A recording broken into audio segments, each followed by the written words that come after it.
Hello friends, welcome to our channel. இன்றைக்கி ஒரு rice item செய்ய போகிறேன்.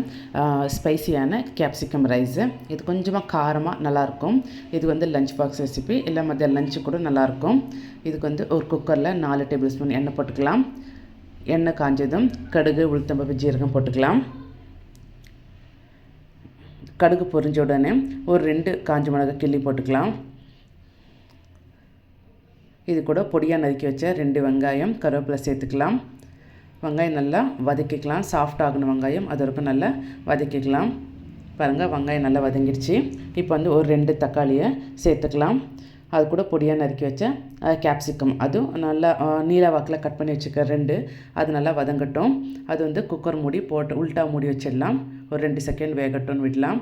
இது பாருங்கள், தக்காளியும் கேப்சிகம் கொஞ்சம் சாஃப்ட் ஆகிடுச்சு.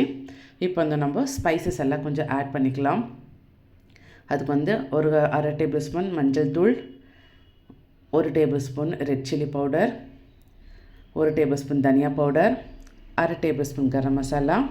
நான் 2 ஸ்பூன் சாம்பார் பவுடர், நம்ம வீட்டில் இருக்கிறமே அந்த சாம்பார் பவுடர் 2 ஸ்பூன் சேர்த்துருக்கேன். கொஞ்சமாக புளி கரைச்சல் சேர்த்துக்கலாம். இதெல்லாம் நல்லா வதக்கிட்டு, இது கொஞ்சம் அந்த எண்ணெயில் நல்லா மசாலாஸ் எல்லாம் வதங்கணும். அதனால கொஞ்சம் மூடி வச்சிடலாம். ஒரு 2 செகண்ட் எண்ணெய் திரிஞ்சு வர வரைக்கும் விடலாம். பாருங்கள், எண்ணெய் தனியாக வந்துடுச்சு. அது மாதிரி நல்லா மசாலாஸ் எல்லாம் நல்லா மிக்ஸ் ஆகிடுச்சு.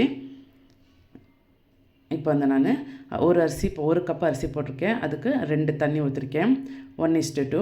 தேவையான உப்பு சேர்த்துக்கலாம். உப்பு சேர்த்துட்டு தண்ணி கொதிக்கட்டும்னு ஒரு 2 செகண்ட் விடலாம். பாருங்கள், தண்ணி நல்லா கொதிக்குது. இப்போ ஊற வச்ச அரிசியை சேர்த்துக்கலாம். சேர்த்துட்டு லிட் போட்டு மூடிட்டு ஒரு 2 விசில் வரட்டும்னு மூடி வச்சிடலாம். இந்த வீடியோ பிடிச்சிருந்தா லைக் பண்ணுங்கள், ஷேர் பண்ணுங்கள், கமெண்ட் பண்ணுங்கள், மறக்காமல் சப்ஸ்கிரைப் பண்ணுங்கள். தேங்க்யூ ஃபார் வாட்சிங். Keep supporting. இது பாருங்கள், சுட சுட ஸ்பைசி கேப்சிகம் ரைஸ் ரெடி ஆகிடுச்சு. வாங்க எல்லாம் சாப்பிடலாம். கலர்ஃபுல்லாக இருக்கும். லஞ்ச் பாக்ஸும் நல்லாயிருக்கும். மற்ற லஞ்சுக்கும் இது நல்லாயிருக்கும். இதை ட்ரை பண்ணிவிட்டு மறக்காமல் கமெண்ட் பண்ணி சொல்லுங்கள்.